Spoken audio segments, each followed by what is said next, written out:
वो अजीज पाकिस्तान के खूबसूरत शहरों कराची, लाहौर, इस्लामाबाद, भावलपुर, पेशावर, सियालकोट, दुनिया भर कोने कोने में जहां पहुंचे मेरी आवाज, सबको मैं कहता हूँ सुबह बखैर, गुड मॉर्निंग एंड अस्सलाम वालेकुम। आज है पीर 14 रजबुल मुरज्जब 1444 हिजरी, फरवरी के 6 तारीख सन 2023 और आपने इस खूबसूरत सी सुबह का आगाज किया मेरे साथ। नाम है मेरा दिल, सनराइज शो में मेरा और आपका साथ हमेशा की तरह सुबह के 9 बजे तक। बहुत सारी इन्फॉर्मेशन, बहुत सारी बातें, आपकी पसंद का म्यूजिक, आप लोग के मैसेजेस देकर अदील एक बार फिर से आपकी खिदमत में हाजिर है। उम्मीद करता हूँ सब खैरियत से होंगे, सुबह का आगाज अच्छा हुआ होगा और आप लोगों का वीकेंड भी अच्छा गुजरा होगा and you will be all set for this new week. आज हम कह सकते हैं कि मौसम बहार की दूसरी सुबह है कराची में, बिकॉज कल से मौसम में अब एक वाज़ेह तब्दीली हो चुकी है। वाज़ेह तब्दीली, I think we have like crossed into whatever कहना चाहिए ना कि सर्दी के यहाँ पे थोड़े बहुत असरात भी थे, वो भी अब खत्म हो के हम जो है वो छलांग लगा के मौसम बहार में दाखिल हो गए हैं। बिकॉज इस वक्त जो फिजा में खुशबू है वो उसमें वो बड़ी मौतर सी खुशबू है, वो जो एक कोहर और एक शबनम वाला जो एक फीलिंग होती है। और या so farewell winters, goodbye, whatever you want to say. So here we are. चलें जी, 7:20 हो चुके हैं। प्रोग्राम में अगर आपको पार्टिसिपेट करना है तो फिर आप मुझे ट्वीट कर सकते हैं with the hashtag sunrise with Adeel. Talking about whether, मैंने सुना है कि पेशावर में कल बारिश हुई और सुना है कि अलस सुबह, और सुना है आज रात गए लाहौर में भी बारिश हो रही थी। तो चलें, ये तो बड़ी अच्छी बात है। और अब इससे सर्दी में इजाफा होगा या नहीं ये मुझे पता नहीं है, आप लोग बताएंगे मुझे। बहरहाल I am trying to log in to my Twitter account, but as we know that Elon Musk has made life really difficult now, तो it takes much longer now to sign in to my account, but nevertheless here I am, I hope so, yeah here I M. चलो जी, Twitter पे दाखिल हो गए हैं। Of course आज के programme में हम आगे चल के तफसील से बात करेंगे जनरल परवेज मुशर्रफ साहब के हवाले से। कल वो आलम फानी से कूच कर गए और उनकी कुछ लेगेसी के हवाले से बात होगी। नेचुरली पाकिस्तान के मिलिट्री रूलर हो, पाकिस्तान का कोई भी हुक्मरान हो, हमेशा एक मिक्स्ड लेगेसी छोड़कर जाते हैं। There are positives and there are negatives, so उसका भी जिक्र होगा। जनरल मुशर्रफ को जाहिर है, आप मेरे ख्याल से आप में से शायद किसी को इस बात में कोई शक नहीं होना चाहिए और किसी को शक नहीं भी होगा कि मैं ज़ाती तौर से जनरल मुशर्रफ का बहुत बड़ा फैन रहा हूँ टू दिस डेट। और तमाम तर उनके बारे में जो बातें कही गई, उनके खिलाफ जो प्रोपेगेंडा भी किया गया, जाहिर है गलतियां हर इंसान में होती हैं, लेकिन इन तमाम चीज़ों के बावजूद the important thing is that well I think he was one constant, I would say love interest for me as far as Pakistan was concerned. लेकिन जाहिर है हर कोई मेरी इस बात से अग्री नहीं करता और मैं ऑनेस्टली चाहता भी नहीं हूँ मेरी इस बात से अग्री किया जाए। इख्तलाफ एक बड़ी खूबसूरत चीज़ होती है, लेकिन तहजीब के दायरे में इख्तलाफ किया जाए तो वो बड़ी अच्छी बात होती है। लेकिन जिस तरह की गालियाँ कल मैंने सुनी है अपने बारे में, अपने ख़ानदान वालों के बारे में, और गंदी गलीज बातें, मुझे वो ज़माना याद आ गया जब जनरल मुशर्रफ नए नए छोड़ के गए थे और चारों अतराफ से मुझे गालियाँ पड़ी करती थी। बिकॉज उस ज़माने में जो नए नए PTI वाले दोस्त आए थे उनसे गालियाँ पड़ना, फिर जो है वो हमारे नून लीग, तो आपको पता है कि उनका तो वैसे ही 36 का आंकड़ा हमेशा उनके साथ रहा, तो वो भी एक हमेशा मसला रहा। लेकिन बहरहाल अब तो वो चले गए, लेकिन what a personality and what a human being he was, at least for me.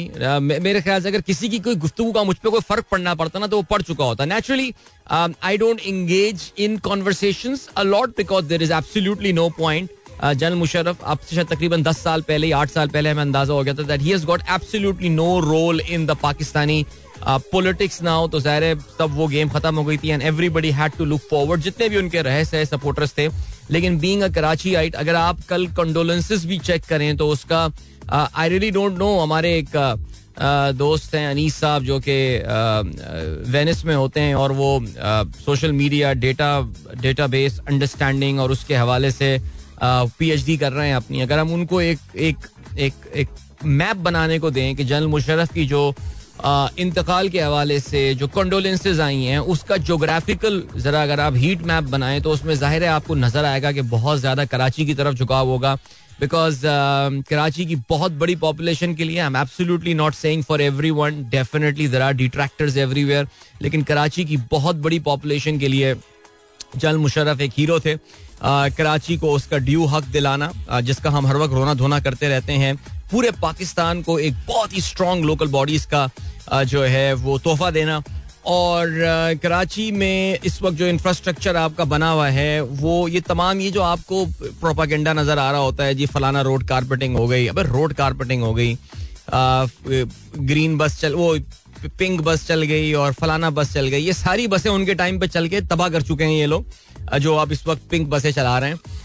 सो ये सब कुछ हम उस जमाने में आज से 15, 18, 20 साल पहले जो है कराची में देख चुके हैं. सो कराची वालों के लिए he will remain for a major population. ज़ाहिर है, आई एम सॉरी यार, कोई जमाती आ जाएगा, कोई हमारे पीटीआई वाले बहुत नफरत करते हैं बिकॉज इमरान खान, आप मेरे ख्याल से कोई शायद पता नहीं इमरान खान का कोई कॉन्डोलेंस का मैसेज भी आया, इस हवाले से नहीं आया, लेकिन मैं उम्मीद भी नहीं कर रहा कि वो कॉन्डोलेंस का मैसेज करेंगे.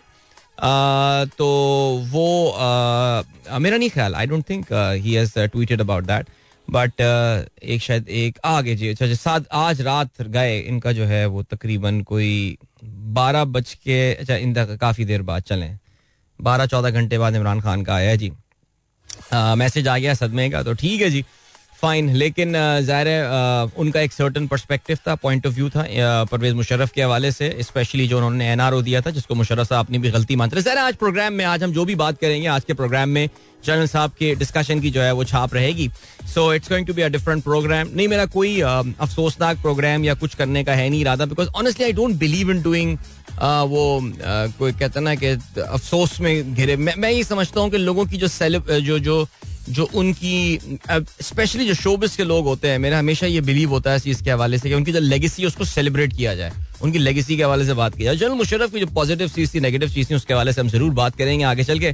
सो या चलें जी, आज का पहला मैसेज जो है वो, लेकिन खैर एनीवे, हाँ वैसे कल बहुत दिनों बाद जो है ना वो इंटरनेट पे बहुत ही ज़बरदस्त किस्म की जो है वो मैंने जो है वो अपनी गालियाँ सुनी हैं बड़े दिनों बाद. आप लोगों ने शायद नोट भी किया होगा, खास तौर से जो हमारा हल्का पटवार है वहाँ से तो कल ज़्यादा बुराइयाँ मुझे फेस करनी पड़ी हैं, लेकिन कोई बात नहीं यार, चलता है, एक दिन चलता है. मेरी लिए मेरी डिसलाइकिंग फॉर देम उस पर कोई फ़र्क नहीं पड़ने वाला, वो अपनी जगह कांस्टेंट है और स्टेगनेंट है. चलें जी आगे बढ़ते हैं. अभी ब्रेकिंग न्यूज़ भी आ रही है, तुर्की में बड़ा जोरदार जलजला आया है, कहते हैं जी साउथ ईस्टर्न टर्की, वहाँ पे एक शहर है Gaziantep which is near the Syrian border. और एक ज़माने में अगर आपको याद हो जिस वक्त आईसिस अपने अरूज पे था, गाजियानटेप नामी जो ये टाउन था that was under very severe, बहुत शदीद किस्म के दहशतगर्दों के रडार पे था ये. ये एक शहर था जहाँ से जितने सीरिया से लोग जाया करते थे वो पहले सबसे पहले तुर्की में जो तुर्की से लोग सीरिया से लोग छोड़ के यूरोप जाना चाहते थे, सबसे पहले वो इस शहर में आके रुका करते थे गाजियानटेप में. चलें जी आगे बढ़ते हैं. और क्या सिलसिला है, अब्दुल रज़ाक साहब ने खबर शेयर की है. चीनी खबर रसां एजेंसी शिन्हुआ के मुताबिक महकमा मौसमियात के सरबराह जुआंग गुएटाई बरतरफ कर दिए गए हैं. मुबस्सिरीन के ख्याल में चीन के इस मौके को तकवीत देने की कोशिश है कि अमेरिका ने जिस गुब्बारे को गिराया वो मौसमियाती तहकीकात के मिशन पर था. या क्या जमाना आ गया यार, अमेरिका को हिला के रख दिया चीन के इन एक बलून ने. यानी जिसे कहना चाहिए कि जमा भी नहीं था, वाहिद था, एक ही बलून था. ओके जी, फैजान परवेज कहते हैं check out my today's workout and also done some elliptical workout as well. Good on you mate, जबरदस्त छा गए आप यार. 8408 steps, that is amazing, good job, अच्छी बात है, सब लोग एक्टिव नजर आ रहे हैं. Pakistan Shahzad wins 2 gold medal in Portugal indoor rowing championship. आप सोच रहे होंगे इंडोर रोइंग चैंपियनशिप क्या है, तो ये basically this is the indoor rowing championship is जो आप मशीन पे बैठ के रोइंग की एक्सरसाइज कर रहे होते हैं. आप में से अगर कोई बंदा जो है वहाँ से अगर कोई बंदा जो है वो जिम वगैरह गया हो तो वहाँ पे रोइंग की एक्सरसाइज होती है. तो ये अंकल जो है शहजाद साहब माशाल्लाह इज अ प्रीटी फिट गाय. अच्छा, ये बेसिकली जो पाकिस्तान की बैडमिंटन प्लेयर हैं मनूर शहजाद, उनके ये वालिद साहब हैं और इनकी साहबजादी भी पावर लिफ्टिंग जो है उसमें काफ़ी चैंपियन वगैरह हैं. ख्वाजा हमीद अख्तर साहब, सर छाए में, सर आप छाए में माशाल्लाह, बहुत एफर्ट कर रहे हैं आप डेली. आपने कल जो है वो 9424 स्टेप्स जो हैं वो चले हैं sir. Excellent sir, keep it up sir, मैं आपको यही बोलूंगा sir, keep it up sir, well done. Okay जी, इसके अलावा Asim Mansoor sahab, colours of my city, very nice sir, welcome to Karachi. आप कराची तशरीफ लाएं, फूलों की तस्वीरें आपने भेजी हैं जी माशाल्लाह. अब तो वैसे भी बाहर का मौसम आ गया है यहाँ पे. Proper summer in Karachi, Hasan Iqbal का कहना है. I would call it proper summer yet, I mean proper summer is like 35-36 degree Celsius यार. अभी आई थिंक 30-31 टच हुआ है बट अभी भी आई थिंक सुबह में रात गए काफी प्लेजेंट वेदर, बल्कि कल तो रात में बड़ी अच्छी प्लेजेंट हवा चल रही थी, बहुत खूबसूरत मौसम था. फजल फैजी साहब कहते हैं have a blessed day and सलाम to all the listeners. How was चाचू 6 success over Punjab sports minister yesterday? I think they were quite good, इसमें कोई शक नहीं है. अहमद अदील साहब कहते हैं ना ये कोई शरे मुबादला एक्सचेंज रेट है, ना किसी किस्म की डायरोनॉमिक्स हुई है. कोई बाशाऊर शख्स बताए कि ये क्या हुआ है. ये मैं चेक कर लेता हूँ कि ये क्या चीज़ है. ये पाकिस्तान की करेंसी लग रही है ना ये, और क्या है ये. अच्छा जी, then we have got Kashif Khan sahab कहते हैं प्लीज रीड नुमान्स blog, your listener and a very good writer. अच्छा जी, the worth of discovering self worth. चलें जी, मैं ये आर्टिकल पढ़ भी लेता हूँ और मैं ये रीट्वीट भी कर लेता हूँ. चलें जी, देखिए ये आर्टिकल हमारे लिसनर हैं मोहम्मद नुमान, उन्होंने लिखा है और खिदवाई साहब ने एक शेयर की है list of 28 people who looted money from Indian banks.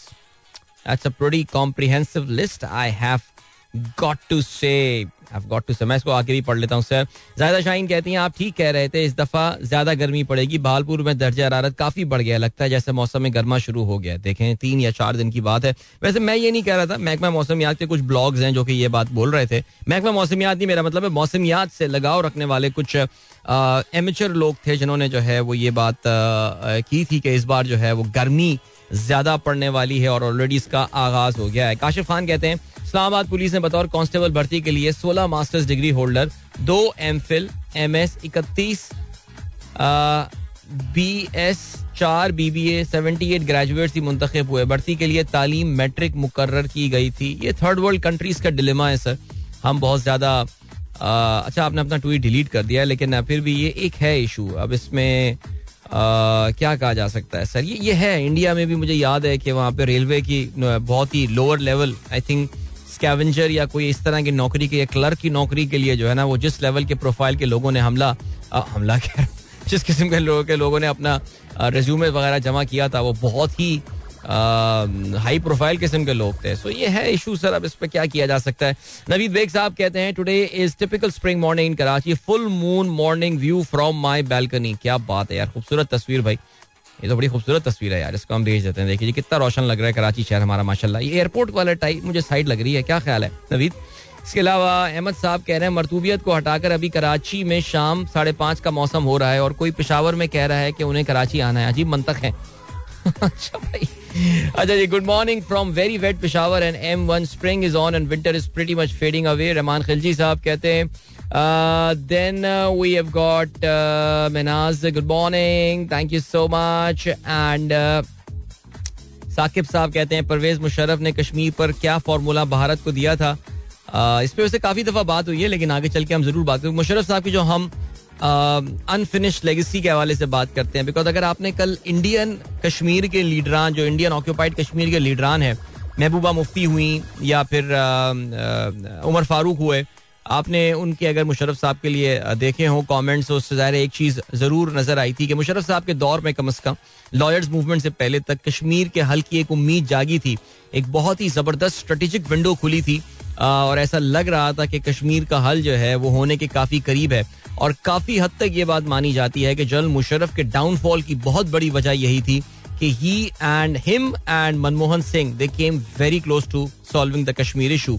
But आगे बढ़ते हैं जी. फहीम अली खान कहते हैं I am not a fan of. चलिए आगे चल के मेरा मैसेज पढ़ें. वो एक छोटा सा ब्रेक है, जस्ट 43 सेकंड ब्रेक, जो मुझे जो है ना इस वक्त तंग किया जा रहा है. मैं उसको पहले अपने रास्ते से हटाऊं, फिर उसके बाद मजीद आगे आके बात करता हूँ आपसे. Don't go anywhere and keep listening.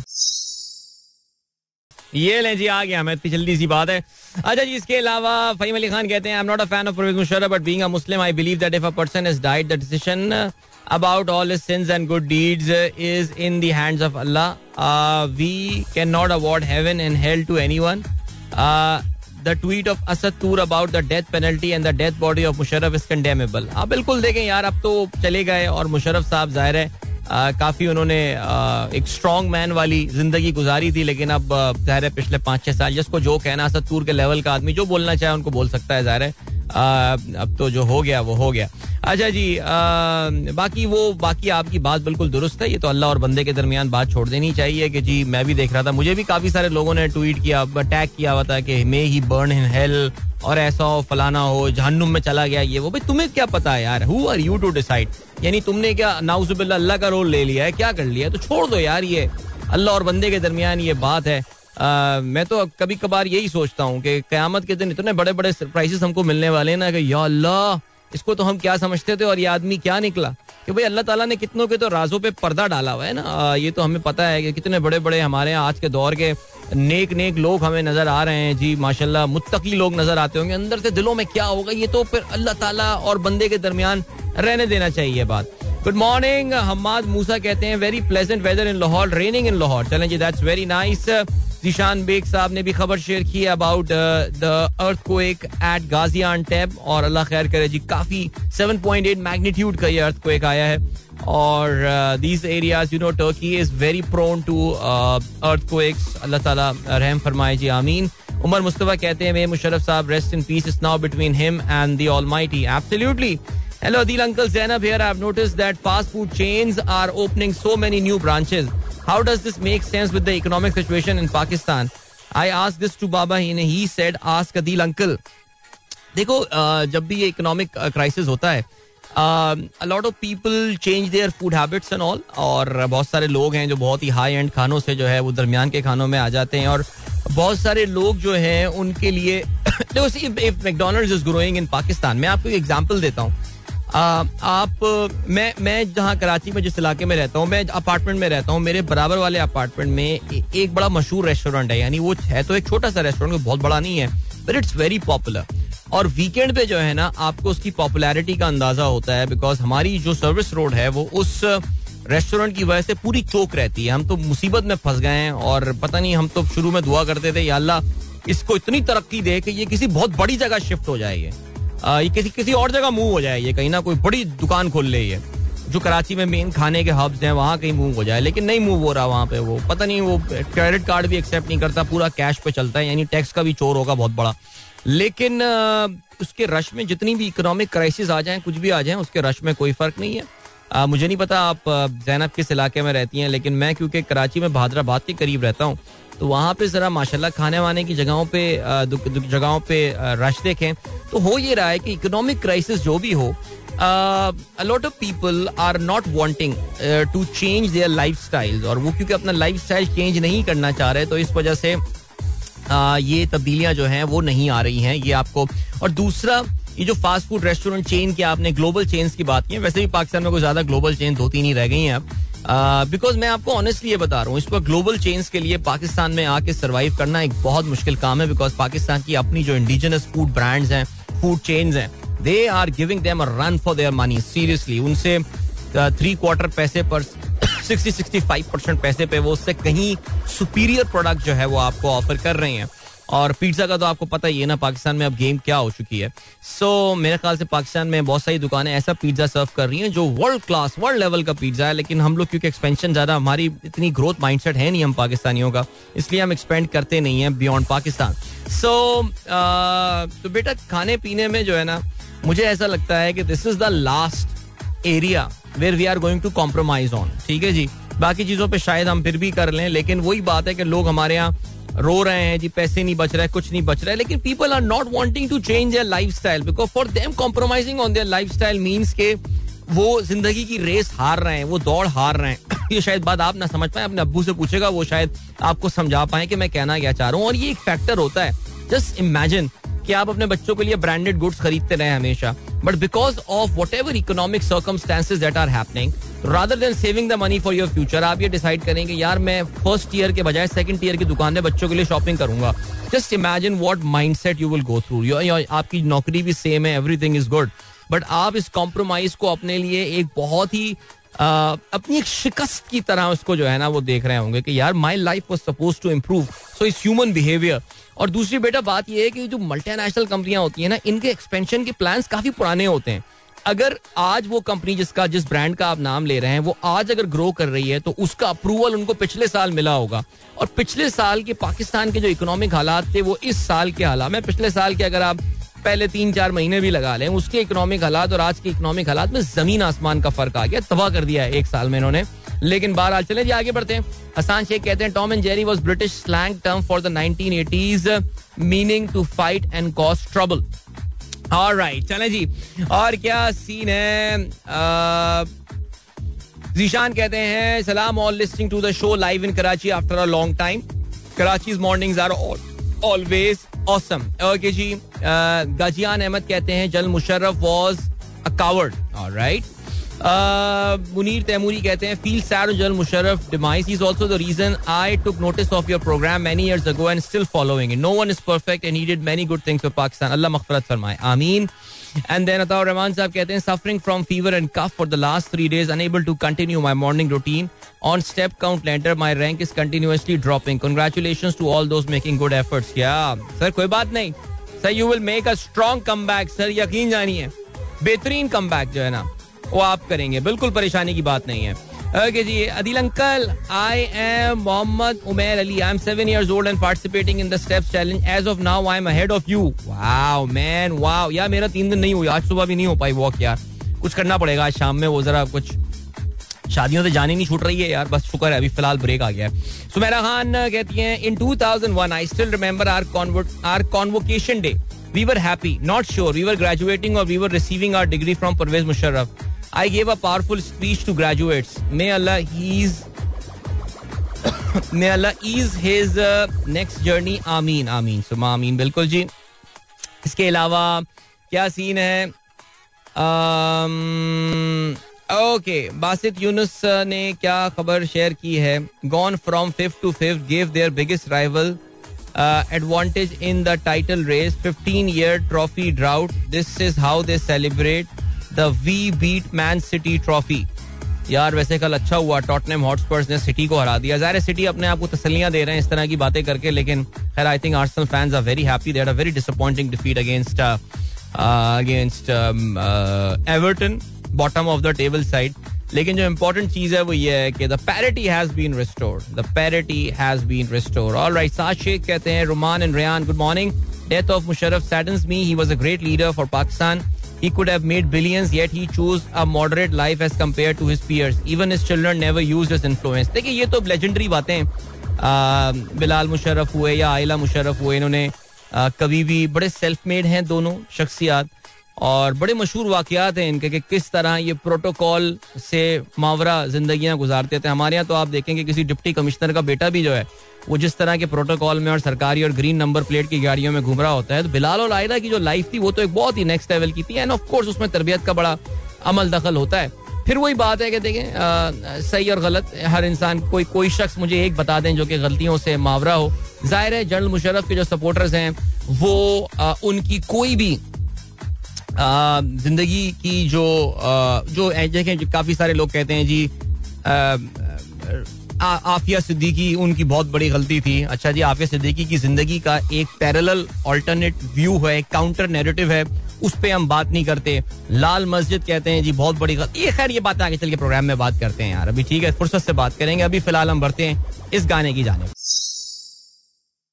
एक बार फिर से आपको खुशामदीद कहते हैं. सनराइज शो में दिल की आवाज आप तक पहुंच रही है. गुड मॉर्निंग दोस्तों ने प्रोग्राम में ट्यून किया. थोड़ी देर में आज के अपराध में शामिल आम खबरों पर हम नजर डालते हैं, लेकिन जाहिर अखबारात में भी जनरल मुशर्रफ साहब का इंतकाल जो है वो खबर डोमिनेट कर रही है. लेकिन अगर हम इंटरनेशनल देखें खबरें तो नेशनली चाइना का वेदर बलून जो है अमेरिका ने अपने फाइटर प्लेन के थ्रू अटलांटिक ओशन के ऊपर उड़ा दिया है. इन द मीनवाइल चाइना ने अपने महकमा मौसमियात के जो सरबरा हैं उनको फारिग कर दिया है, बिकॉज चाइना का ये कहना है कि it was a weather balloon there. Okay, general Musharraf का जिक्र भी इंटरनेशनल वेबसाइट्स पे नजर आ रहा है. बीबीसी इस वक्त मेरे सामने खुला हुआ है. Musharraf love hate relationship with India. आगे चल के जनरल मुशर्रफ के इंडिया के हवाले से खास तौर से और मकबूजा कश्मीर के हवाले से, कश्मीर के इशू के हवाले से जो है उनका जो था मौक़िफ़ था और उनकी जो एफर्ट्स थी या उनके जो इंडिया के लिए जो उन्होंने आगे दोस्ती का हाथ बढ़ाया था उसके हवाले से बात ज़रूर की जा सकती है. और साकिब साहब ने ये भी जिक्र किया कि जी साकिब शान का सुबह ही मैसेज आया था और उन्होंने मुझे व्हाट्सएप भी किया अभी, और वो यही जानना चाह रहे हैं कि आपकी जो मुलाकात हुई थी मुशर्रफ साहब की, उसके हवाले ज़रूर बताएं. वैसे उस पर मैंने एक बड़ा तफसीली ब्लॉग, मैंने अपनी ज़िंदगी में 2-3 ब्लॉग ही लिखे हैं वैसे. And one of the blogs that I wrote was about this particular meeting that I had with him almost 9-10 years back, जब वो पाकिस्तान में अपनी सियासत को एक बार फिर से जिंदा करने आए थे. ज़ाहिर है वो उनका एक नाकाम वापसी थी, कुछ हो नहीं पाया था खास. he had overestimated his support of course, जिस वो कोर बेस को वो टारगेट करना चाह रहे थे. लेकिन एक चीज जो बड़ी जरूर है, वो पाकिस्तान का एक खित्ता ऐसा है जहां, देख कराची की तो हमने बात की कि जहां पे कंडोलेंसेस के मैसेज आ रहे थे, कराची से सियासतदान जो ताल्लुक रखते हैं, जाहिर है उसमें भी फिर जो उर्दू स्पीकिंग लॉट है MQM की, उन्होंने काफी उनको जो है वो ट्रिब्यूट पेश किया. आपने देखा बहुत सारे लीडर, बिकॉज जाहिर है उनकी जो टीम वर्क बना था कराची के हवाले से, ज़ाहिर उनको एक टीम चाहिए थी डिलीवर करने के लिए, और उसमें जो है वो MQM उनकी पार्टनर जो है वो इस हवाले से बनी थी. और यही वजह थी जिसकी वजह से बहुत सारे लोग, क्योंकि वो MQM से नफरत करते थे, तो फिर वो मुशर्रफ साहब से भी नफरत करने लग गए, क्योंकि ज़ाहिर है MQM का भी एक सर्टन परसेप्शन बनाया गया था इंटरनेशनल पाकिस्तान मीडिया में. मीडिया बहुत गेम खेलता है यार, और आप लोग ना उनकी गेमों में खेल जाते हैं. लेकिन खैर चलें जी, आगे बढ़ते हैं. तो क्या सीन है? तो ये सीन है कि चलें बहरहाल आगे चल के बात करेंगे. अभी हम ऐसा करते हैं कि हाँ, तो उस मुलाकात के हवाले से बताता है. मैंने एक ब्लॉग लिखा था, तो वो ब्लॉग जो है वो आप पढ़ सकते हैं. चित्राल का मैं जिक्र करने वाला था, चित्राल का. हाँ, जनरल मुशर्रफ चित्राल में बहुत पॉपुलर थे. और अगर आपको याद हो तो जो उन्होंने अपनी पार्टी भी बनाई थी ऑल पाकिस्तान मुस्लिम लीग के नाम से, APML, वो एक बार सीट भी जीत कर आई थी. वो चित्राल के गालिबन जो उनकी जो रॉयल फैमिली थी उसके ही मेंबर थे. इवन दो APML ने बॉयकॉट किया था उन इलेक्शंस का, they were not definitely in the position to take part in any election. लेकिन उसके बावजूद मुशर्रफ साहब ने अलाउ किया था कि APML के फ्लैग में जो वहाँ के चित्राल के एक प्रिंस थे, कौन थे, वो हिस्सा लें, और वहाँ से इलेक्शन भी वो बहरहाल जीत कर आए थे. लोहारी टनल कहते ये हैं, इवन दो लोहारी टनल के बहुत सारे अब्बू बने घूमते हैं, लेकिन चित्राल के जो काफ़ी लोग हैं वो इसका क्रेडिट जनरल मुशर्रफ को देते हैं, बिकॉज चित्राल के लोगों के लिए ज़ाहिर it was a matter of life and death. कई महीनों के लिए चित्राल जो है वो कटा रहता था पूरे पाकिस्तान से, बाकी पाकिस्तान से. लेकिन अब कनेक्टिविटी जो है वो काफ़ी हद तक बहाल रहती है, और उसका वो क्रेडिट देते हैं. मुशर्रफ साहब ने काफ़ी दफ़ा विजिट किया. कहते यही हैं कि जी जुल्फ़िकार अली भुट्टो और जनरल मुशर्रफ, ये दो बड़े मशहूर लीडरान जो हैं ये चित्राल के रहे हैं, वहाँ के लोग बहुत पसंद करते हैं. और चलें जी आगे बढ़ते हैं. अब जरा अखबारात पे नजर डालते हैं. Of course as I said, general Musharraf के हवाले से खबर सफ़े अव्वल पर मौजूद है. परवेज मुशर्रफ तवील अदालत के बाद इंतकाल कर गए. खुसूसी तैयारा आज मैयत लेने दुबई जाएगा. सियासी फौजी क़यादत का इज़हार अफसोस. साबिक सदर और आर्मी चीफ 2016 में जमानत के बाद इलाज के लिए अमारात में मुकीम थे. बीमारी के बाइस आज़ा ने काम करना छोड़ दिया. इतवार की सुबह दुबई के अमेरिकन अस्पताल में दम तोड़ा. उम्र उनकी 79 साल थी. कराची में तदफीन चाहते हैं खानदानी जराए. अल्लाह ताला मरहूम को गरीक रहमत करे. ISPR का ये कहना है. सदर वजीर आजम नवाज शरीफ, शुजात परवेज इलाही, फवाद खालिद मकबूल की ताज़ियत. जी अखबारात ने उनकी ऑबिचुरीज जो हैं वो भी छापी हैं, और मुख्तलिफ मुल्कों की जानिब से बयानात आए हैं. चीनी सफारत खाने का ये कहना है परवेज मुशर्रफ हमारे अजीम दोस्त थे. बहरीन के फरमारवा का सदर अलवी को ताज़ियती मकतूब, अवाम से हमदर्दी का इज़हार. दुबई के सदर मोहम्मद बिन जैद अल नहयान का अलवी को ख़त, मुशर्रफ के इंतकाल पर इज़हार ताज़ियत. इसके अलावा इंडिया में भी ऑफ कोर्स जनरल मुशर्रफ के हवाले से, बिकॉज उनकी जो इंडिया डिप्लोमेसी है वो बहुत ही मशहूर हुई थी. और कहते ये हैं that there was a time when Musharraf and Manmohan were being considered for the Nobel peace prize as well. Shashi Tharoor India के कांग्रेस पार्टी के लीडर हैं, लेकिन डिप्लोमेसी के सर्कल में बड़ा नाम है. कहते हैं परवेज मुशर्रफ भारत के नाकाबिल तस्खीर दुश्मन थे. ओके, आइन शिकनी का मुकदमा. परवेज मुशर्रफ को सजाए मौत का हुक्म सुनाया गया. संगीन गद्दारी केस नवाज शरीफ के दौर में दायर किया गया. खुसूसी अदालत की 6 बार तश्कील हुई. 125 समातें, जजेस बदलते रहे. 6 साल केस चलता रहा.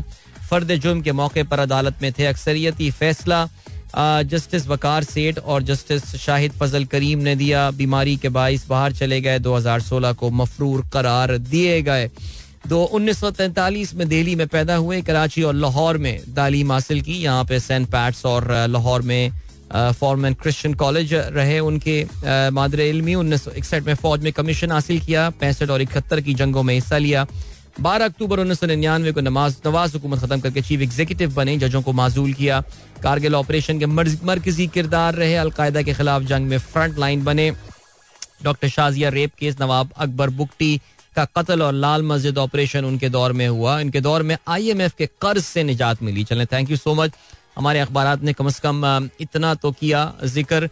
जनरल मुशर्रफ की जो इकोनॉमिक पॉलिसी थी, जाहिर है वो आई थिंक उसमें बहुत कम हम I mean there are people जो कि ज़ाहिर है उस पर भी डिबेट करते हैं और लड़ने मरने को तैयार हैं कि it was a disastrous economic policy. जैसे पता नहीं पाकिस्तान तो जॉन मेनार्ड कीन्स में पाकिस्तान पिछले 60 साल से हुआ, उनसे पहले हुकूमत हुई थी.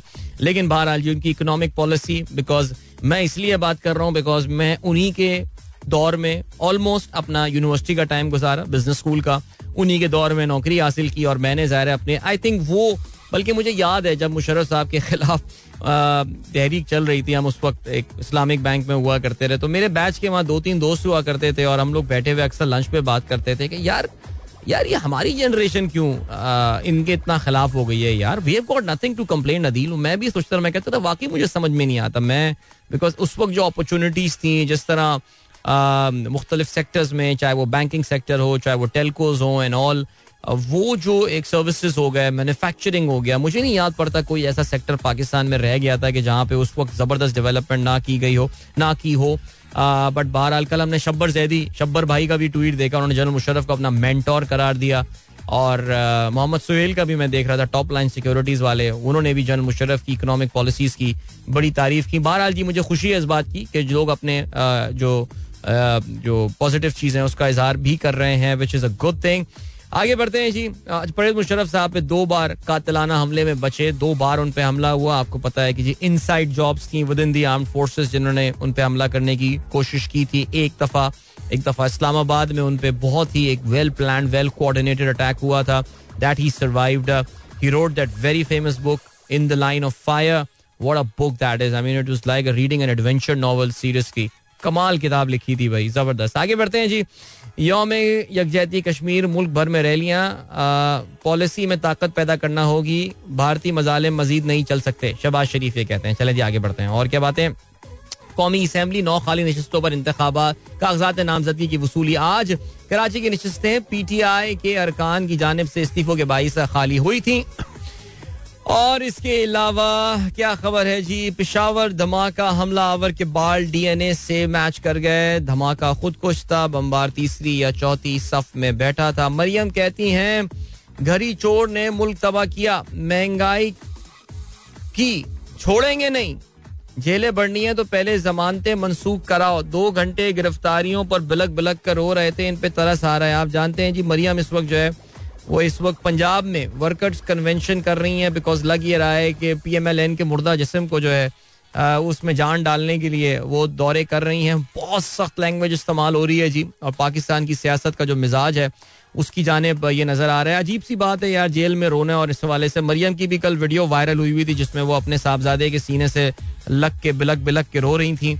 लेकिन बहरहाल बहुत मुश्किल सियासत पाकिस्तान की हो गई है. फवाद चौधरी कहते हैं कारकुनों को शेलिंग गोलियां मारने पर फख्र. राना सनाउल्लाह का ये कहना है, कारकुनों को शेलिंग गोलियां मारने पर फख्र. ओके जी. राना सना और भारतीय वजीर दाखिला में क्या फर्क है. अच्छा जी, राना सनाउल्लाह ने कल काफी खतरनाक सा बयान दिया है, वो भी आप देख सकते हैं. एक तरफ जी ऑल पार्टीज कॉन्फ्रेंस में बुलाया जा रहा है, दूसरी तरफ ये हो रहा है. खालिद मकबूल सिद्दीकी, इनकी तो बातें सुन के हंसी आती है. सिंध हुकूमत को 1 हफ्ते का अल्टीमेटम, MQM आज फवारा चौक पर बैठेगी. चलो बेटा, गंदा ट्रैफिक जैम होने वाला है आज. फवारा चौक का मतलब ये आर्ट्स काउंसिल वाली चौरंगी चुंदरीगढ़ जाने के रास्ते आज ब्लॉक. तो कर लें तैयारी जी, पकड़ लें. ओके जी, लिए चलते हैं आपको भी ब्रेक की जाने. मिलेंगे आपसे इस ब्रेक के बाद. Don't go anywhere and keep listening. Welcome back guys, एक बार फिर से आपको खुशामदीद कहते हैं. This is the sunrise show with me Adeel and good morning. इन दोस्तों ने प्रोग्राम अभी ट्यून इन किया है. जाहिर है बाकी सारी बातें अपनी जगह होंगी, लेकिन खेलों के हवाले से. लेकिन कल इफ्तिखार, चाचू, चाचा, इफ्तिमेनिया, व्हाटएवर यू से, कल छा गया बंदा यार. इतना इत्तेफाक की बात है, मैं सुबह जैसी उठा तो वो जनरल मुशर्रफ साहब की खबर सुनी, तो जाहिर है मैं काफी उसमें एनग्रोस्ड हो गया था. तो मुझे तो याद भी नहीं था कि वो कोयटा का एग्जीबिशन मैच और वो सब जो चीजें हो रही थी वो हो रही होंगी अपनी जगह. लेकिन ऐसी दोपहर में जब थोड़ा सा मैंने देखा कि यार अच्छा पहली इनिंग वो PCB का एक ट्वीट से कुछ जरा पता चला कि अच्छा अरे यार ये मैच भी तो आ रहा था. तो मैंने बीच में जब लगाया इत्तेफाक से, तो वो आई थिंक वो 17वां ओवर जो है ना वो चल रहा था. और Iftikhar was batting there and with him I think कोई और बैटिंग करने आया था उस वक्त. तो मैं बहरहाल मैंने कहा यार चलो ऐसा करते हैं कि देख लेते हैं मैच थोड़ा सा बैठ के. तो वो मैंने मैच लगाया एंड अल्हम्दुलिल्लाह आई वाज लकी इनफ कि मैंने जो है वो वहाब रियाज को जो पड़ने वाले 6 बॉलों पे 6 छक्के थे. देखिए 6 बॉलों पे 6 छक्के किसी भी फॉर्म ऑफ क्रिकेट में जो है वो चाहे आपके घर में टुक टुक 1 टिप वाली क्रिकेट हो उसमें भी 6 छक्के मारना जो है ना वो एक बड़ी ही अनयूजुअल सी बात होती है. और क्वेटा के निस्बतन स्लोइश ट्रैक पे वहाब रियाज जो कुछ भी हो अपने जमाने का तो एक बड़ा बॉलर था और इस लेवल की क्रिकेट में जो है वो एक बहुत ही अनयूजुअल सी चीज. अच्छा इससे हुआ क्या? इससे हुआ यह है कि एक तो इफ्तिखार ने एक स्टेटमेंट दे दी है right before the start of PSL 8 कि वो किस खतरनाक और डेंजरस इस वक्त फॉर्म में है. लेकिन जो दूसरी बात है वो ये कि इफ्तिखार से जो एक्सपेक्टेशंस है वो अब अचानक बढ़ गई हैं. Now we would expect that he is going to hit 6 sixes in an over in every game and I'm telling you that Iftikhar of course आपको पता है कोयटा ग्लैडिएटर्स के लिए खेलेंगे और वो इस बार जहां भी जाके खेल रहे होंगे I think one of the loudest cheer that you are going to hear in this PSL 8 is going to be for Iftikhar. Amazing. छा गया है बंदा. 6 बॉलों पे 6 छक्के मार दिए यार. वहाब रियाज वो भी आई होप वहाब रियाज भी थोड़ा जमीन पर आ जाए इस चक्कर में. इनिंग के आखिरी ओवर में 6 छक्के 94 रन की नाकाबिले शिकस्त इनिंग. ओके जी. पवेलियन वापसी खुशदिल शाह 36 और अब्दुल वाहिद बंगल जई. अच्छा मैच जो है वो पेशावर जल्मी एक मौके पे ऑनेस्टली स्पीकिंग मुझे तो ये लग रहा था कि पेशावर जल्मी जो है ना ये मैच जीत गया. और मैंने आखिरी शायद उनकी इनिंग के आई थिंक आखिरी 5-6 वक्त साइम अयूब भी बैटिंग करने आया हुआ था. मैंने ऑनेस्टली उस वक्त जो है ना वो मैच वो नहीं देखा बिकॉज मुझे लग यही रहा था कि दिस गेम इज ओवर. लेकिन कमाल यार यहाँ पे हो गया और इसमें कोयटा ग्लैडिएटर्स जो है वो ये मैच जीतने में कामयाब हो गया. इन दोनों टीमों के दरमियान जो है वो बहुत ही जबरदस्त राइवलरी है and few of the closest matches that we have seen in Pakistan super league have been between Peshawar and Zalmi. अभी जरा पेशावर एंड जल्मी नहीं Quetta and gladiators and Zalmi अभी थोड़ी सी कोयटा की टीम जो है वो पिछले 2-3 सीजन में इतना कोई खास नहीं खेल पाई है. लेकिन शुरू में तो आपको पता है कि ये 2 स्ट्रॉन्गेस्ट ये 3 टीमें हुआ करती जिनके दरमियान PSL चला करता था. फिर बाकी टीमें भी आ गई. लेकिन खैर चला जी. So I think good match in Quetta. जाहिर है उसमें कुछ क्राउड ट्रबल हुआ ये सब हुआ और मैच बीच में एक मौके पर रोकना पड़ गया था. लेकिन फिर उसके बाद दोबारा जो है वो मैच शुरू हुआ और अच्छा ऑर्गेनाइज हो गया ये मैच. ग्राउंड की हालत देखकर आपको थोड़ा सा वो हो रहा होगा सिलसिला. लेकिन आपको पता है कि कोयटा में अब से कुछ अर्से पहले काफी बर्फ पड़ी हुई थी. वो घास जो है आपको पता है हमारे यहाँ वो इस्तेमाल नहीं की जाती है जो कि इस मौसम में कुछ सरवाइव कर जाए. तो हमारे यहाँ जो घास होती है वो मौसम के साथ जरा रंग बदलती है. तो क्योंकि सर्दी शदीद थी इस वजह से बिल्कुल ड्राई वो ग्राउंड नजर आ रहा था. लेकिन I am pretty sure in the right weather अगले 1 महीने में 2 महीने में ये घास काफी बेहतर हो जाएगी. Lot of potential there in Quetta, but law and order is an issue. और कल भी आपको पता है कि एक धमाका भी हुआ. FC को टारगेट किया गया है. TTP ने जिम्मेदारी इसकी कबूल भी की है. सो इन चीजों के दरमियान हालात क्या होगा लेट्स सी व्हाट हैपेंस. चलें जी. इसके अलावा क्या सिलसिला है जी. पाकिस्तान की अफगानिस्तान के खिलाफ T20 सीरीज का ऐलान कर दिया गया. दोनों टीमें मार्च के अवाखिर में शारजा में 3 मैचेस खेलेंगी. अफगान बोर्ड के लिए ACC रेवेन्यू की हिमायत कर दी. अच्छा ये मुझे समझ में नहीं आई ये बात because this series was suppose to be an ODI series और हमने ODI सीरीज को कन्वर्ट करके उसको T20 सीरीज कर दिया. यानी कि ऐसे टाइम पे जब तमाम टीमें cricket world cup ODI world cup की तैयारियां कर रही हैं ODI सीरीज को बदल के T20 सीरीज क्यों कर दिया गया. आई एम प्रीटी श्योर सेठी साहब ने इस हवाले से कुछ ना कुछ जो है वो बता दिया होगा. वनडे सीरीज खेलने के लिए PCB से रब्ता किया. ताम मैनेजमेंट कमेटी के सरबराह ने वनडे की जगह T20 सीरीज खेलने पर रजामंदी जाहिर की. ना उसकी क्या वजह होगी ये बात जो है ये सेठी साहब भी बेहतर जानते हैं. वरना तो यार बेहतर है जितने ज्यादा ODIs आप खेल सकते हैं right before the world cup. There is nothing wrong in that. चलें जी ये हो गई बात. और क्या सिलसिला है. और ये सिलसिला है जी एशियन क्रिकेट काउंसिल का इजलास हुआ जी बहरीन में. इस हवाले से पाकिस्तान क्रिकेट बोर्ड ने एक वजाहत कर दी. अच्छा देखिए जी एक बात तो बिल्कुल क्लियर होती जा रही है और वो ये क्लियर होती जा रही है कि पाकिस्तान में तो ये एशिया कप होता हुआ नजर नहीं आ रहा. होगा मुत्तहदा अरब अमारात में. ज़ाहिर है मेज़बानी के हुकूक पाकिस्तान के होंगे, लेकिन भारत की जो हटदर्मी है इस हवाले से, उस पर तो पूरी दुनिया कुछ नहीं कर सकती इस वक्त. दुनिया के लाडले हैं वो. क्रिकेट तो अलग की बात, वैसी दुनिया के लाडला है इंडिया इस वक्त ना, तो वो कुछ नहीं उनका इस वक्त जो है ना वो हो सकता. हम जो है वो सिर्फ एक फॉलोअर हैं, लगार्ड हैं. पीसीबी ने इंटरनेशनल क्रिकेट साइट की क्रिक इन्फो बेसिकली की जानिब से एशिया कप के हवाले से जारी खबर के चंद नुकात को बेबुनियाद करार दिया है, जिसमें कहा गया है कि एशियन क्रिकेट काउंसिल ने तमाम मेंबरान पर जोर दिया है कि वो अपनी हुकूमतों से टीमों को पाकिस्तान भेजने पर मौक़िफ़ लें. पीसीबी के मुताबिक इजलास में ऐसे मामलात नहीं उठाए गए और ना ही किसी रुकन ने पाकिस्तान में खेलने के लिए हुकूमती मंजूरी लेने का इरादा जो है वो जाहिर किया है.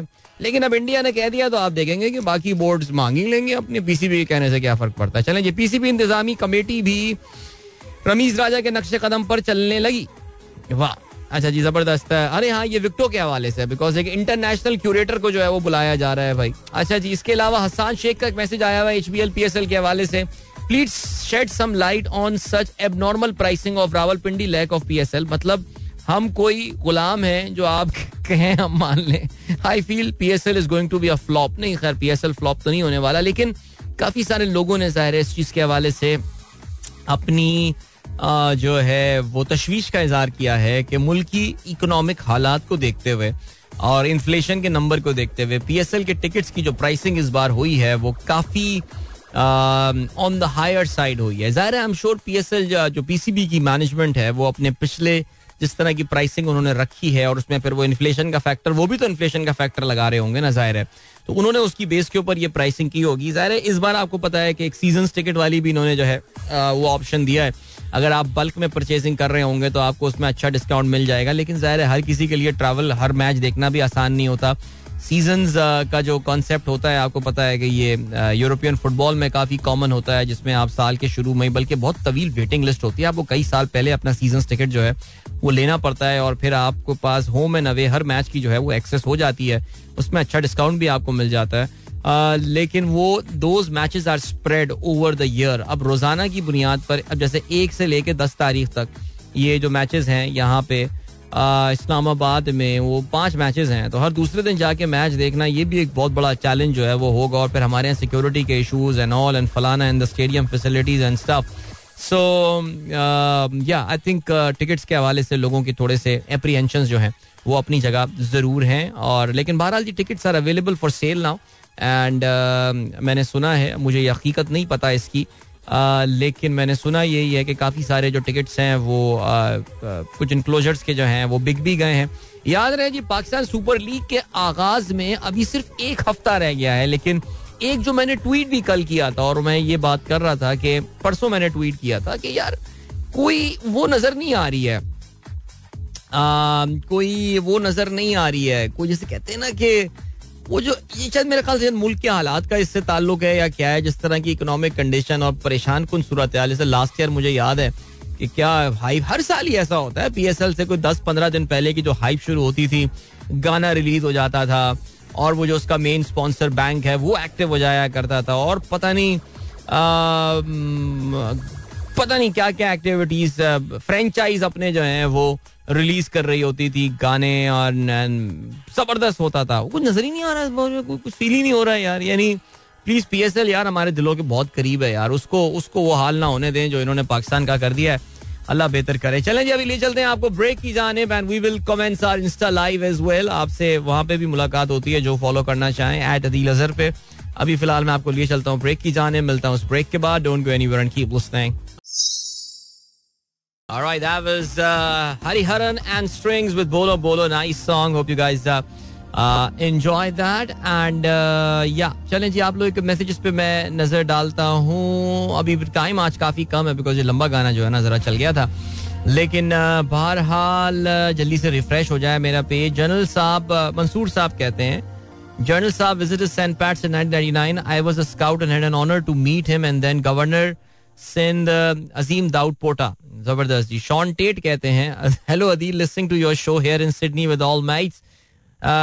You are a funny guy. All right, that's great. Sean Tate is listening to my show, man. That's so awesome. Say hello to your mates. जबरदस्त है. इसके अलावा इनायतुल्लाह शेख कहते हैं इफ्तिखार चाचू इज क्रिएटेड हिस्ट्री. जी बिल्कुल ऐसे ही है जी. Rain is always good. My anger goes on the next level. It happens just after my car is serviced. Hassan Sheikh कहते हैं वेरी गुड यार. तो इसका मतलब ये कि पाकिस्तान में जहां पे खुश्क साली चल रही होगी हम आपकी गाड़ी वहां ले जाके सर्विसिंग करा देंगे. इसका मतलब वहां बारिश हो जाएगी. बहुत अच्छी बात है. अच्छा जी. फ़हीम सरफराज कहते हैं मेरे गले का हाल पाकिस्तान की इकोनॉमी जैसा है. Please pray for me. Sir फिर तो हालात वाकई बड़े खराब हैं. अल्लाह बेहतर करे जी. अल्लाह ताला आपको IMF से मिलवाए, कोई राब्ते करवाए. अच्छा जी. First footage emerging after magnitude 7.8 earthquake in central Turkey. यार काफी खौफनाक फुटेजेस जो हैं ये आई हैं टर्की में जो इस वक्त अर्थक्वेक आया है. गाजियानटेप नामी शहर जो उनका साउथ ईस्टर्न पार्ट है टर्की का near the border of Syria. 7.8 magnitude earthquake और जो मलबा गिरा हुआ नजर आ रहा है वो सिचुएशन तो काफी खराब नजर आ रही है. फिक्शन कहते हैं equation is simple. Musharraf as a ruler was not bad except for a few blunders like NRO but the whole idea of military dictator ruling the country is bad. It takes the country back. Main difference between us and India is the continuity of the system. Musharraf साहब से मेरी जो एक वाहिद तफसीली मुलाकात हुई थी और उनकी जो बाकी क्योंकि मैं उनके बयानात बड़े गौर से सुना करता था. जनरल मुशर्रफ साहब हिमसेल्फ बाय द वे ज़ाहिर है वो अपना टाइम तो खेल के चले गए थे लेकिन वो खुद इस चीज़ के प्रोपोनेंट थे बहुत स्ट्रॉन्ग के पाकिस्तान में मिलिट्री रूल अब नहीं होना चाहिए. पाकिस्तान में डेमोक्रेसी को चलते रहना चाहिए. However he always believed in the democracy of checks and balances. कहीं ना कहीं कोई चेक्स एंड बैलेंसेस होना चाहिए. अगर आप if you roll back the clock general Musharraf के टाइम पे जैसा कि हम हमेशा कहते हैं कि पाकिस्तान में जो है वो मिलिट्री रूलर्स को जो है ना वो डेमोक्रेट्स बनने का शौक होता है और उनमें सबसे ज्यादा शौक जनरल मुशर्रफ को था. पता नहीं क्यों उनको शौक था डेमोक्रेट बनने का. तो वो अपना एक उन्होंने रोड मैप बनाया हुआ था डेमोक्रेसी के हवाले से. अगर आपको याद हो कि जी इवेंचुअली जाके he will become a civilian president with the 8th amendment. यानी प्रेसिडेंट के पास ये पावर होनी चाहिए. कोई ना कोई एक चेक डेमोक्रेसी पे जरूर होना चाहिए. This is what he believed on. You may agree और डिसएग्री विद हिम लेकिन वो ये वाली बात थी जरूर के मेरा ये ख्याल है कि जो बात थी वो ये थी कि ये गलत है. मिलिट्री रूल नहीं होना चाहिए. I think we as a nation we should all agree on that. However अगर मिलिट्री रूल नहीं होना चाहिए तो फिर डेमोक्रेसी भी पूरी होनी चाहिए यार. ये भी तो बात है ना. फिर डेमोक्रेसी भी तो मैं पूरी वाली दो. और जहां तक NRO का ताल्लुक है इस पर हम जरा आगे चल के बात करते हैं बिकॉज अगले 2 लिंक्स पे जो है ना हम जनरल मुशर्रफ के ऊपर हवाले से ही जो है ना वो बात करेंगे. उनकी लेगेसी के ऊपर ही बात करेंगे and where things went wrong for him and about his Indian जो कश्मीर का जो मामला था उसके हवाले से मैं जरूर बात करूंगा. I know I have touched upon these topics several times लेकिन इस पर जरा दोबारा बात होनी चाहिए.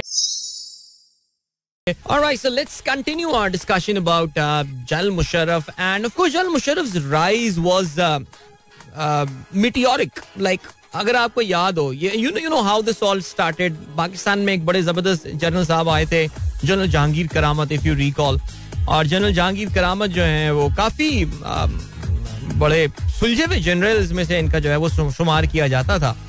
और उनके बारे में कहा यह जाता है कि मुझे एक दफा किसी ने ये बात बोली थी that he was any civilian rulers dream general. यानी जिसके कोई एम्बिशन नहीं थे पाकिस्तान में इक़्तिदार में कभी कोई कब्जा करने के लिए या कुछ करने के लिए. सो वो हुआ ये था कि जनरल जहांगीर करामत ने एक बार आई थिंक नेवी का कॉलेज था इन लाहौर वहां पे खिताब करते हुए उन्होंने एक बार एक सजेशन दिया था नेशनल सिक्योरिटी काउंसिल का.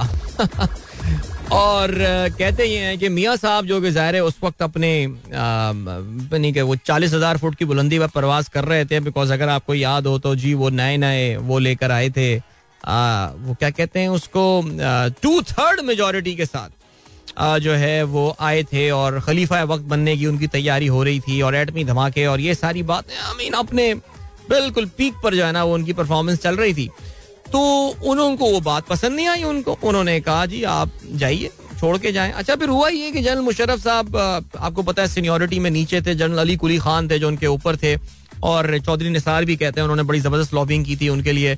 लेकिन जनरल अली कुली खान क्योंकि उनको शायद नवाज शरीफ साहब को लगा कि ये काफी एम्बिशियस आदमी है तो इनको हटा के कोई एक अनएम्बिशियस किस्म का बंदा लेकर आया जाए. तो उनको मुशर्रफ साहब नजर आए. ज़ाहिर है उनको अंदाजा ये हुआ यार कि मिडिल क्लास फैमिली कोई मिलिट्री बैकग्राउंड नहीं है वेरी मिडिल क्लास पेरेंट्स उनके टीचर रहे थे और कुछ शायद बाद में सफारतकारी से भी वाबस्ता रहे हैं, और कोई इस तरह के एम्बिशंस नहीं होंगे. उर्दू स्पीकिंग वो वैसे ही आपको पता है कि जरा थोड़े से अनएम्बिशियस लोग ही होते हैं. सो उन्होंने कहा यार इनको बना दो, उन्होंने इनको बना दिया. So all of a sudden general Musharraf was the chief of army staff, and then Kargil happened, and then whatever. एक बड़ी लंबी स्टोरी है इसमें. जाहिर है कारगिल पे बड़ी किताबें रखी गई हैं. You can have whatever perspective that you want to have over the Kargil thing, but we all know that it was a very ambitious project. It really I think उसमें जो एक चीज नजर आई वो ये थी कि पाकिस्तान की सिविलियन और मिलिट्री क़यादत, और I think with in the military भी एक कोऑर्डिनेशन का फुकदान था. लेकिन पाकिस्तान के जो सिपाही थे, जिनको हमने ऑफ कोर्स मुजाहिदीन कह दिया था, they fought very bravely. We lost that battle, इसमें कोई शक नहीं है. नहीं, कुछ चीजें अभी भी हमारे पास सुना है, 1-2 ट्रॉफीज वहां की पड़ी हुई हैं, लेकिन फिर भी वी फॉट वेरी ब्रेवली. और कहते हैं उसके बाद things were never the same between Nawaz Sharif and Musharraf, even though Musharraf साहब हमेशा इस बात को डिक्लाइन करते थे, and he said that we were totally on board. लेकिन खैर नवाज शरीफ साहब decided that it's time to say good bye to. फिर वो एक तैयारा साजिश केस एंड ऑल.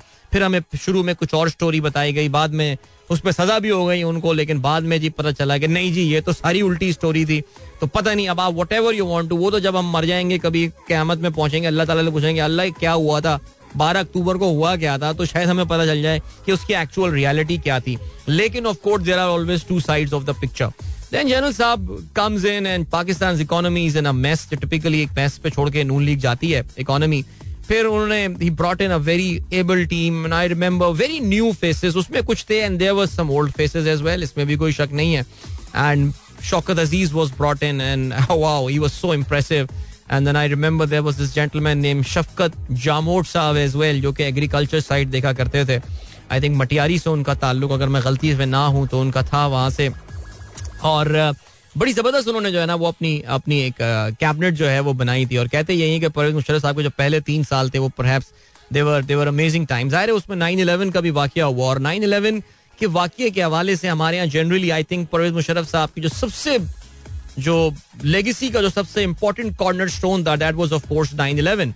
और 9/11 में जो फैक्टर था, जाहिर है काफी सारे, अच्छा हमारे यहाँ बहुत सारी बातें हम भूल जाते हैं. हम बस ये मुशर्रफ साहब से नफरत इतनी हो गई थी कि हमने पूरा का पूरा, और फिर जाहिर है इसमें हमारे मोहतरम जनाब क़िबला हजरत इमरान खान साहब मुतज़ल्ला अलैह ने बहुत अहम रोल प्ले किया इस पूरी की पूरी कहानी, इसकी पूरी स्टोरी को जो है ना एक खास नैरेटिव देने के लिए. हमारा एक पर्सपेक्टिव मुझे याद है, और मैं शायद अक्सर जिक्र भी करता हूँ, एक बड़े जबरदस्त इस्लामी स्कॉलर हुआ करते थे डॉक्टर गुलाम मुर्तज़ा मलिक, मरहूम शहीद, जिन्हें गोली मार दी गई थी, अगर आपको याद हो, कत्ल कर दिया गया था उनको 9/11 होने से. और अफगानिस्तान में अमरीकी फौजी चढ़ाई से पहले वो हमारे यहाँ IBA तशरीफ लाए थे. इक़रा सोसाइटी IBA में, पता नहीं अब होती है या नहीं होती, उन्होंने एक सेमिनार किया था. और मुझे याद है मैंने IBA का किसी भी सेमिनार में, हमारे टैलेंट शो में तो हम ऑडिटोरियम भर दिया करते थे, लेकिन सेमिनार में पहली बार IBA का ऑडिटोरियम मैंने भरा हुआ देखा था. भरा हुआ क्या था, लोग सीढ़ियों पे बैठे हुए थे, और डॉक्टर गुलाम मुर्तज़ा मलिक ने यहाँ कहा था कि भाई वो निकल आ गया, 9/11 वाला जिक्र आ गया. उस वक्त टॉप पे था, अमरीका पागल हुआ हुआ, वो कहते हैं ना कि एक जख्मी हाथी की तरह किसी को भी रोंदने को तैयार. तो उन्होंने गुलाम मुर्तज़ा मलिक साहब ने कहा कि यार आप लोग क्या समझ रहे हैं, पाकिस्तान क्या कर लेगा इसमें. कह रहे हैं कि यार मैं मुल्ला आदमी मौलाना, मैं भी आज अगर परवेज मुशर्रफ की जगह बैठा हुआ होता ना, मेरे पास कोई ऑप्शन नहीं है अमेरिका को सपोर्ट करने के अलावा. अच्छा, काफी सारे लोगों का ये भी कहना है कि मुशर्रफ साहब ने एक फोन कॉल के ऊपर वो तो बस ठीक एक नैरेटिव बना दिया. देखो मैं कोई चीज डिफेंड नहीं कर रहा, लेकिन उस वक्त के कुछ लोगों से पूछें, पाकिस्तान की जो इकोनॉमी के बड़े नाम थे, अच्छा पाकिस्तान की इकोनॉमी के बड़े नाम उस वक्त इसहाक डार वगैरह टाइप लोग नहीं थे, उनको तो फारिग करके आप साइड पे हो गए थे. जरा उस वक्त के जो पाकिस्तान के बड़े नाम थे ना उनसे पूछें. एक पूरा मुशावरती जनरल मुशर्रफ लोगों से जाके मिला करते थे. What should we do, what should Pakistan do. लोग ये बात भूल जाते हैं कि अमेरिका में ने जो अफगानिस्तान पे हमला किया था, it was backed by a United Nations resolution. जरा जाए यूनाइटेड नेशंस की जरा आर्काइव्स में जाइए और जरा वो निकाल कर लाए ना. जब अगर उसने बोल दिया था यू आर विद अस और विद द टेररिस्ट, तो क्या बोलते, no we are with Taliban, आ जाओ बेटा. और फिर और सबसे मजेदार बात, वाजपेयी साहब तैयार बैठे हुए थे, उन्होंने कहा था यार मैं देता हूँ आपको बेसिस, आपको चाहिए अफगानिस्तान पे लाइए जी.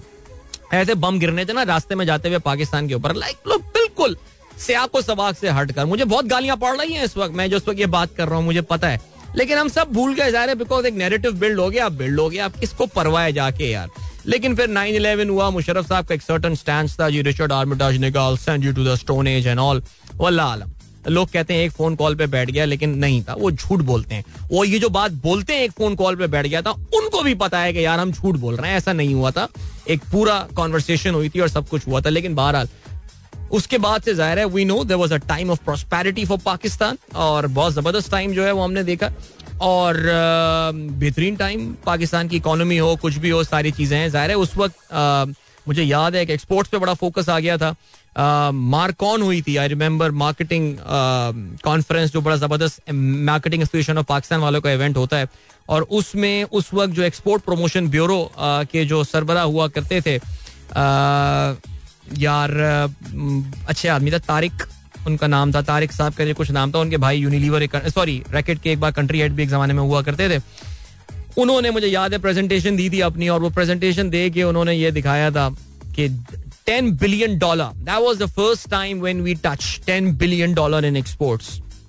जबरदस्त चीजें हो रही थी यार मुल्क के साथ. लेकिन बहरहाल फिर पूरा टाइम शुरू. इंडिया की डिप्लोमेसी के हवाले से बात करते हैं. जनरल मुशर्रफ साहब, और शुरू में आपको पता है जी बड़े फड्डे हुए, ये हुआ, फलाना हुआ. लेकिन फिर जब मनमोहन सिंह साहब आए तो परवेज मुशर्रफ की, उनकी और मनमोहन सिंह की आपस में एक कैमराडरी, और उनको एक इंस्टेंट जिसे कहते हैं ना, कि उनको नजर आया कि यार this is the guy that I can talk to, ये वो बंदा है जिससे मेरी बात हो सकती है. देखिए मैं बिल्कुल वो काठमांडू समिट और इन चीजों की, और वो इंडिया जाना, आगरा में जो वाकया हुआ, सब कुछ हुआ, उसकी मैं बात नहीं कर रहा. लेकिन मनमोहन सिंह में he sort of found an ally there, और उनको ऐसा लगा कि यार इस बंदे से जो है ना वो बात की जा सकती है. और फिर इन दोनों के दरमियान आफ्टर में गुफ्तगू शुरू हुई, and I think they both decided that यार इनफ नाउ. ये 2006 की मैं कोई बात कर रहा हूँ. जनरल मुशर्रफ अपनी पॉपुलैरिटी की इन पाकिस्तान एंड अब्रॉड अपनी पीक पे थे. मुझे ये भी याद है यार, सोचें आप, जनरल मुशर्रफ 2006 में सीरिया विजिट करने गए थे.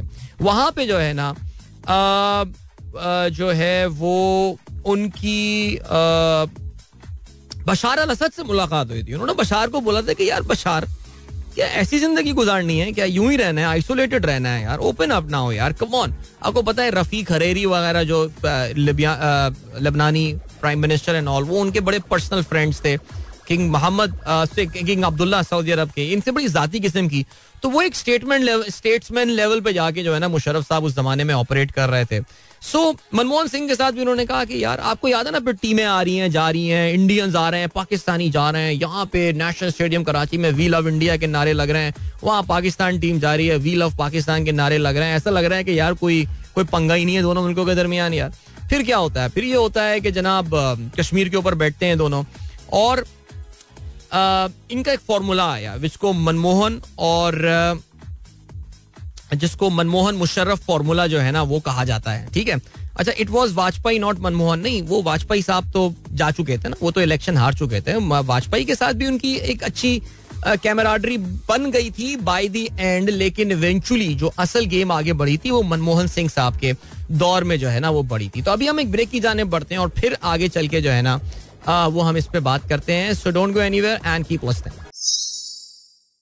Anyway, now coming back to that Musharraf Manmohan formula, वो कश्मीर के हवाले से था क्या? अच्छा जी, वो कश्मीर के हवाले से ये फॉर्मूला था कि general Musharraf and Manmohan they realise that ये जो कश्मीर इशू है ना, इस पे दोनों मुल्क पीछे नहीं हटेंगे. लाइक इंडिया, क्या आपको लगता है कि इंडिया मकबूजा कश्मीर आपको हैंड ओवर कर देगा? नहीं कर सकता. आपको लगता है कि हम इतनी आसानी से Gilgit Baltistan and Azad Kashmir India को दे देंगे, लें जी हमारी इकोनॉमी बैठ गई है, ये ले लें? नहीं हो सकता. ये एक ईगो का मामला बन गया, और ये मामला उससे कहीं ज्यादा आगे निकल गया जहां पे हम जो है ना इस चीज को समझते हैं. तो उन्होंने ये सोचा था, उन्होंने कहा था कि यार why not make this line of control irrelevant for Kashmiris, यानी Kashmiris from either side of the line of control can travel from one place to another, यानी एक जगह से उठ के वो दूसरी जगह पे जो है वो जा सकते हैं, और जाके उनका एक कश्मीर आईडी होगी, कश्मीर पास होगा, कुछ भी होगा, and eventually let the people mix with one another, let the people talk to one another, meet with one another, and ये जो लाइन ऑफ कंट्रोल जब खत्म हो जाएगी तो इसका मतलब ये कि you don't even need military there, you just need those check post जिसके थ्रू लोग जो हैं वो अपने FIA के और वो जो इमिग्रेशन के लोग बैठे हुए होंगे, और वहां पे BSF होगी और इधर रेंजर्स आ जाएगी. यानी वो फौज वाली जो सीन है ना, वो वाली गेम जो है ना वो काफी जो है वो गेम ऑफ हो जाएगी, वो वाली खत्म हो जाएगी गेम. तो वो बहुत एक क्रिएटिव आइडिया था, and as far as I know, जो आई रिकॉल, बिकॉज मुझे याद है कि उस पूरी चीज को मैं उस जमाने में, मैं उस pretty young those days, but मेरा रेडियो शो हुआ करता था, मेरे रेडियो का बिल्कुल शुरू का जमाना इनफैक्ट हुआ करता था, तो इस पूरे मामले को मैं बड़ा क्लोजली फॉलो करता था. और मुझे याद है that all parties Hurriyat conference के जितने भी लीडरान थे वो सारे के सारे इस पूरे मामले को बैक करते थे. वो बैक करते थे like they were like we should do it, except for one gentleman, Ali Shah Gilani, Jamaat Islami के लीडर, जो कि इस मामले को नहीं मानते थे. वो कहते थे नहीं जी, हमें तो पाकिस्तान के साथ ही मिलना है. बहरहाल फिर क्या हुआ जी, काफी सारे लोग कहते हैं कि कश्मीर का अगर ये हल निकल आता तो बहुत चेंजेस आ जाती. आप समझ रहे होंगे मैं क्यों हंस रहा हूं. और कहते ये हैं कि this perhaps was the triggering point of the game against him. I mean, later on we realized that this entire lawyer movement and all, and his own ISI chief, you know, who फिर क्या हुआ, lawyers movement and all, फिर लाल मस्जिद हुआ, मुशर्रफ साहब को villain बना दिया गया, बताया गया जी हजारों बच्चे मर गए हैं वहाँ पे. इफ्तिखार चौधरी ने इन्वेस्टिगेशन करवाई, एक कमीशन बनाया, पता चला वही काउंट निकला जो मुशर्रफ साहब के दौर में बताया गया था. कितना झूठ बोला गया हमारे मीडिया में लाल मस्जिद के हवाले से. डॉक्टर शाहिद मसूद का वो आर्टिकल, कहाँ हैं वो लड़कियां, वो चूड़ियां, वो बच्चियां कहाँ गईं, वो चूड़ियां नजर आई, मुझे उनके आखिरी खत मिले, क्या क्या नहीं लिखा गया इस लाल मस्जिद के हवाले से. और जाहिर है वो एक टर्निंग पॉइंट था. देन नवाब अकबर बुगटी वाला जो वाकया हुआ जाहिर है, और उस पूरे मैटर को जाहिर है हैंडल किस तरह किया गया. नवाब अकबर बुगटी के आखिरी मौकों पे हुआ क्या, what happened in those last moment जब वो वहां पर थे. Why did that colonel level और brigadier level officer die in that collapse of that cave, what happened. I mean वो तो कभी हमने उस पर बात ही नहीं की, कभी खुल के इन चीजों के हवाले से इन्वेस्टिगेशन नहीं हुई, बिकॉज एक सर्टन नैरेटिव बिल्ड करना था और हमारे जो नैरेटिव बिल्ड करने में कामयाब हो गए. और जाहिर है मुशर्रफ साहब को इस हवाले से वो कर दिया गया. जाहिर है आपको पता है बुगटीज की भी एक बड़ी स्टोरी है, कल्पर्स हैं, उसकी भी सब ट्राइब्स हैं, किस तरह उन सब ट्राइब्स को निकाला गया. मुशर्रफ साहब उन सब ट्राइब्स को वापस लेकर आए साउथ पंजाब से. ये काफ़ी स्टोरियां हैं, ये सारी चीज़ें हैं जाहिर है. तो या अगर आप मुझसे कहें तो मैं जाहिर है नेचुरली आई विल बी, मेरा एक सर्टन उस बारे में पर्सपेक्टिव ओपिनियन था. मुझे इतना पता है कि पाकिस्तान की जो रिस्पेक्ट थी इंटरनेशनली वो काफ़ी इम्प्रूव हुई उस ज़माने में. It felt like that we are an important country. बल्कि जनरल मुशर्रफ साहब अक्सर एक बात बोला करते थे कि हमारी किस्मत में तो नहीं है कि हम हर वक्त गरीब मुल्क रहेंगे या हम हमेशा एक गरीब मुल्क रहेंगे, हमें भी डेवलप करना है और हम भी कभी ना कभी प्रोग्रेस करेंगे. तो वो सफ़र आज स्टार्ट करते हैं. मेरी अपनी जनरल मुशर्रफ से पर्सनली सिर्फ एक ही मुलाकात हुई थी, बड़ी तफसीली मुलाकात हुई थी और उनसे बड़ी खुल के इस हवाले से बात हुई थी और तमाम टॉपिक्स के ऊपर बात हुई थी. उस हवाले से he was very he was like he thought that he can make a little difference to Pakistan. उनको लगता था कि यार मेरी इंटरनेशनल इतनी रेपो है कि मैं पाकिस्तान की मदद कर सकता हूँ. अभी भी मुझे लगता है कि I can really help Pakistan out. Steel mills के फैसले के ऊपर उनसे बात हुई थी. स्टील मिल्स के फैसले के हवाले से उन्होंने बताया था, जो इफ्तिखार चौधरी ने आपको पता है कि एक फैसला लिख के दिया था और उस पर जनरल मुशर्रफ साहब ने अपना पर्सपेक्टिव दिया था उन चीज़ों के हवाले से. अब तो बहरहाल जो हुआ सो वो हुआ. आपको ये भी पता है कि उस पूरे फैसले की वजह से कहते ये हैं कि जी उनके और इफ्तिखार चौधरी के दरमियान जो है जो मामलात ख़राब हुए थे, ज़ाहिर है उसकी बहुत बड़ी वजह वही फैसला था.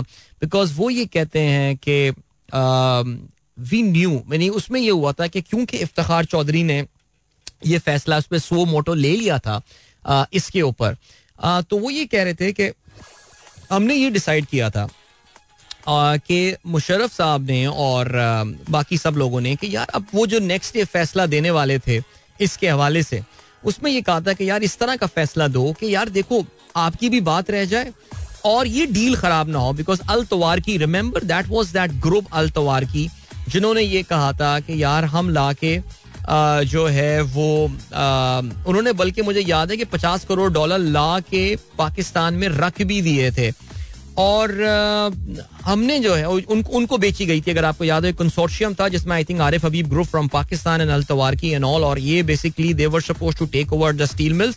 और वो जनरल मुशर्रफ ने ये बताया था कि अल तवारकी ने, and I think someone from Arif Habib may be can confirm that और नॉट, उन्होंने बाकायदा पाकिस्तान से ना स्टील की एक्सपोर्ट का एक प्लान शेयर किया था कि बाय दिस ईयर हम पाकिस्तान से एक्सपोर्ट करना शुरू कर देंगे स्टील, जो हम इसमें रेनोवेशन लाएंगे, जो सारी चीजें हम इसमें करेंगे. कहते हैं कि जी नेक्स्ट डे जब फैसला आया तो वो तो बिल्कुल उसके उलट था और उन्होंने तो पूरी की पूरी वो डील कैंसिल कर दी थी. आपको पता है ना कि वो डील क्यों कैंसिल की गई थी? Because the real estate value कहते ये हैं was higher than the rate that was the price that was paid by Al-Tawarki. And मजे की बात यह है कि उसके थोड़े अरसे बाद ही एक सिमिलर केस एक पाकिस्तान का बहुत बड़ा बैंक बेचा गया था. एग्जैक्टली उस पे यही एतराज लगाया गया था कि जी इसकी तो रियल स्टेट इस बैंक की 1100-1200 ब्रांचें हैं, इसको आपने बेच दिया है जिस प्राइस के ऊपर. आज वो जिस अरबों में करोड़ों डॉलर्स में प्रॉफिट बनाता है, आज की मैं बात कर रहा हूँ, लेकिन 20 साल पहले 18 साल पहले वो फैसला लिया गया था. उसमें यही प्ली की गई थी कि क्योंकि स्टील मिल केस में आपने कहा है कि जी प्राइस ऑफ द लैंड जो है वो तो it's higher than the price that Al Tuwairqi and the group is paying for this plant, तो इस डील को भी, इस बैंक वाली डील को भी कैंसिल कर दिया जाए. लेकिन वहां पे फैसला इसके खिलाफ किया गया. बहरहाल जो हुआ नुकसान पाकिस्तान का हुआ. Same thing happened with the Reko Diq. I mean क्या क्या तीर मार लिया हमने. इफ्तिखार चौधरी साहब के सुमोटो वो डील कैंसिलेशन, दांतों से पसीने, नाक से लकीरें खिंचवा के हमने जो है ये इमरान खान साहब पिछली गवर्नमेंट ने जो है वो इसको कैंसिल करवाया. बहरहाल जो था, लेकिन उसका इफ्तिताह आगाज का आज रेकोडेक अगर हम चलने देते जो जनरल मुशर्रफ साहब के टाइम पे साइन हुआ था, आज उसकी प्रोडक्शन कैपेसिटी क्या होती, हम कितनी एक्सपोर्ट कर रहे होते हैं. 50-50, 60-60 करोड़, 1-1 अरब डॉलर के लिए दुनिया के सामने भीख मांगते फिर रहे हैं आज हम. यानी अपने पाँव पे कुल्हाड़ियां मारते हैं, सब कुछ करते हैं और इल्जाम लगा रहे हो जनरल मुशर्रफ के ऊपर. सो बहरहाल गाइस, आई नो ये मेरा पर्सपेक्टिव था, चाहे आप जावेद इकबाल साहब हों या आप उमर फारूक साहब हों. और इसके अलावा जो है वो, हाँ बिल्कुल Ali, you are absolutely right. Ali Atif ने बताया it was Marcon turn around to take off. That was the conference जिसका मैं जिक्र कर रहा था. It was in 2001, I think it was 2003. Atif Rafi sahab भी मुशर्रफ साहब को पसंद नहीं करते एंड इसके अलावा सादिया राना भी पसंद नहीं करती एंड इसके अलावा जो है वो ठीक है, आई मीन कोई पसंद नहीं करता, मुझे ऑनेस्टली कोई फर्क नहीं पड़ता. जनरल साहब जो कुछ कर सकते थे पाकिस्तान के लिए वो अब दुनिया से जो है ना वो चले गए और अब मैं कम से कम, आप उनके लिए दुआ करना चाहें करें, नहीं करना नहीं करें. वो जो करके गए उसके लिए ज़ाहिर है वो अल्लाह के सामने जवाब देंगे, हमें ही पता चल जाएगा. हो सकता है कि उन्होंने जो ऐसे इकदाम जो कि आपको लग रहे हों कि बहुत ही बदतरीन इकदाम थे पाकिस्तान के लिए, वो उनकी नीयत उस हवाले से साफ हो. सो आइए अब उनके लिए अब हम सब देखो, अब जो हुआ वो ये हुआ कि पाकिस्तान कहाँ है इस वक्त, कहाँ पर है. ज़ाहिर है मैं कल देख रहा था काफ़ी सारे लोग जो हैं, मुझे ऐसा लगता है कि जनरल मुशर्रफ के टाइम का के बाद के 10 साल मुझे लगता है कि हमारे यहाँ जो है ना वो, जैसे अक्सर लोग कहते हैं ड्रोन हमले, मुशर्रफ साहब ड्रोन हमले. यार I wanted to talk about Aafia Siddiqui thing as well. Time नहीं है यार, वेरी फेवरेट टॉपिक यार, वेरी फेवरेट टॉपिक यार. बट बहरहाल उस पर बात या उस पर अभी इंस्टा लाइव पे बात करते हैं. ठीक है जी, इंस्टा लाइव पे बात करेंगे डॉक्टर आफिया के हवाले से. सो जनरल साहब यार, I will miss you on a personal level, seriously speaking.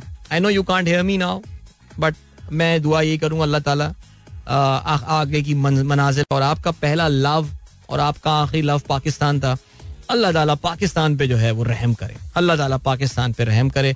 Because जो मुल्क का हाल करके आपके जाने का, आपने कहा था ना पाकिस्तान का खुदा हाफिज, वाकई यार जो हाल हुआ इस मुल्क का यार, अल्लाह ही हाफिज पाकिस्तान का. अब तो सब यही कह रहे हैं कि अल्लाह ही बचाएगा पाकिस्तान को, यानी इस वक्त एक जो बैठे हुए हैं डार साहब और ये सब बैठे हुए.